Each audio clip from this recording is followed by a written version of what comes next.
Tim gabungan Direktorat Jenderal Bea dan Cukai Wilayah Aceh berhasil menggagalkan upaya penyelundupan 45 ton bawang merah dan 28 karung pakaian bekas di perairan Jambu Aye, Aceh Utara pada Selasa 11 Februari 2025 lalu. Penindakan ini dilakukan setelah tim gabungan mendapatkan informasi terkait dugaan upaya penyelundupan sejumlah barang ilegal ke wilayah Aceh. Setelah dilakukan penyelidikan, tim berhasil mengamankan kapal motor RBGT 43 yang membawa barang ilegal tersebut. Kapal ini dinahkodai oleh MSF dan diawaki 5 orang lainnya, yakni ND, ZK, HS, SB, dan MN, yang seluruhnya merupakan warga Aceh. Mereka kini telah diamankan untuk menjalani proses hukum lebih lanjut. Barang sitaan saat ini telah diamankan di 2 lokasi berbeda. Kapal pengangkut RBGT 43 dititipkan di Pelabuhan Krungguku, Loksmawe, sementara barang sitaan lainnya dibawa ke kantor wilayah Bea Cukai Aceh di Banda Aceh. Kabid Penindakan dan Penyidikan DJBC Aceh, Putu Agus Arjaya mengatakan, masih tingginya permintaan membuat suplai barang serupa terus terjadi. Kata Kabid Penindakan dan Penyidikan saat merilis barang sitaan di tempat penimbunan pabean KPB BC TMP C Banda Aceh. Penyelundupan barang ilegal seperti ini tidak hanya merugikan negara, tapi juga berdampak pada ekonomi lokal. Tim Bea dan Cukai akan terus meningkatkan pengawasan guna mencegah kejadian serupa.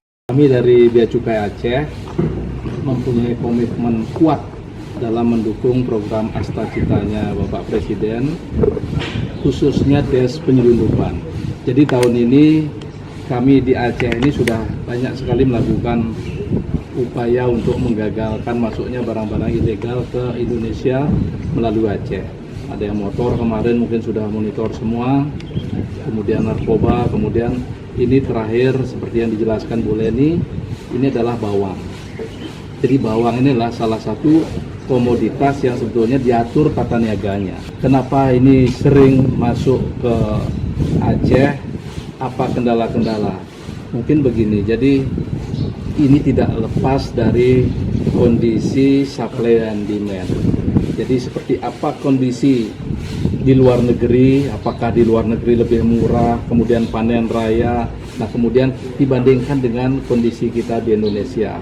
Kemudian demand kita berarti masih tinggi yang menginginkan barang-barang begini. Sehingga diharapkan setelah masuk nanti langsung bisa diserap oleh pasar. Namun ada kebijakan pemerintah, kita harus melindungi juga industri dalam negeri. Ini salah satu fungsi dari Bea Cukai, melindungi masyarakat, melindungi industri dalam negeri. Jadi kita lindungi, jangan sampai kita banyak mendapatkan barang dari luar. Padahal kita sendiri mempunyai produk-produk bawang seperti dari Brebes, dari Aceh sendiri kita support biar petani-petani kita berkembang. Kami dari Bea Cukai Aceh berkomitmen terus, bersinergi terus dengan aparat terkait sehingga ini bisa kita reduce terus. Garis pantainya Aceh ini terpanjang di Sumatera, paling panjang di Sumatera, dan kurang lebih nomor 5 atau nomor 6 di Indonesia. Ini bukan kendala yang sangat berat bagi kami, enggak. Ini tantangan yang kami akan terus-menerus mencari upaya, sehingga dengan menggunakan nanti teknik-teknik intelijen, kami selalu bisa menemukan modus-modus atau adanya upaya-upaya penyelundupan ke Aceh. Para petugas diduga telah melanggar Pasal 7A Ayat 2 dan Pasal 102 Huruf A Undang-Undang Nomor 10 Tahun 1995 tentang Kepabeanan. Sebagaimana telah diubah dengan Undang-Undang Nomor 17 Tahun 2006, mereka akan terancam hukuman atas dugaan mengangkut barang impor yang tidak tercantum dalam manifest.